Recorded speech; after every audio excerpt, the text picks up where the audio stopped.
Here's a good fish. Whoa, jumbo, wow, is that a beauty?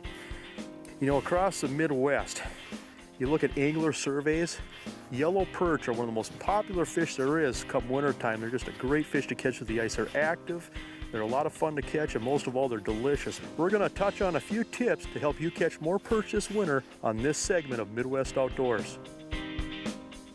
There we go. Here's a nice jumbo. The North Dakota Game and Fish Department's done some netting in the summertime, and the nets are confirming that right now perch numbers in Devil's Lake are as high as they've been in 10 years. And so that's been pretty exciting for anglers, but we're definitely seeing it on the ice. There's another perch. You know, and these fish are acting a little fussy today, and so what I'm doing is I'm just putting a minnow head on there, and every day is different, but a lot of times when we're chasing these perch around, you'll get periods of activity where these fish are really aggressive, and those fish are competing against each other. They're shooting up off the bottom. You can get these fish to come up off the bottom quite a ways to hit you, but sometimes that sun gets a little bit higher and these fish slow down. Sometimes you got to scale it down, and that's where the horizontal jigs work. That's where just pinching the head off the minnow and just using the head, just using real small profile, just a smaller package just to try to coax those fish, because with perch fishing, you're looking for those windows of activity, you're looking for those flurries, and 90% of your fish are going to probably be caught in that 10% window, but the rest of the time you can still pick away at them and still coax a few more into biting, and that's what we're doing here. There's another fish here. A nice perch. That's a dandy there.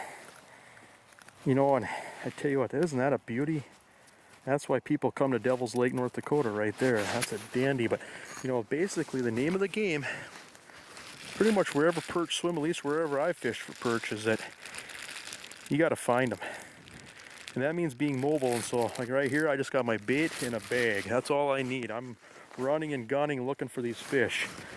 I'm just pinching off that head there, just using that small spoon, and basically when you have these inactive fish, they can punch that spoon, they punch that treble hook, and they just get more hook in their mouth. You don't have to let those fish take it so long.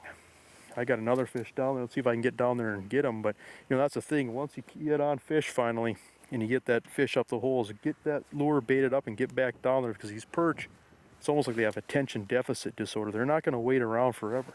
You know, and so that's why so many people are using tungsten right now. Tungsten's twice as heavy as lead. Or people are using spoons, and spoons are just a great delivery system too, to just get back down fast. You know, I tell you what, the whole thing with this perch fishing is finding them and then also figuring out what it takes to bite. And usually I'm using a flasher. Reason being is it's a lot more portable, and it's just easier to run and gun with a flasher. Camera takes more time to set up, but when I have questions, I get them answered with a camera. So a camera can be very educational. Whenever I got fish coming in that I'm just struggling with as far as how to get them to bite, what I do is I put the camera right down view, where I'm pointing the lens straight down, drop it right down the hole I'm fishing. Usually I like to hang the camera about, 4 feet or so above the zone that I'm fishing. Sometimes these fish come in and they just suck on the bait and they backpedal with the bait, and you set the hook on those fish. You would have never caught those fish without a camera. Camera also shows you a lot of what's happening down there as far as your bottom composition. Sometimes these perch are keying on these transition areas where you have gravel and rock turning to sand or muck. And so a lot of times you just learn so much more by just getting that view of what's happening down below with the camera. Look at that fish dig. Fun stuff. Here's a jumbo. Big old head shake. Isn't that cool? These are just beautiful, beautiful fish.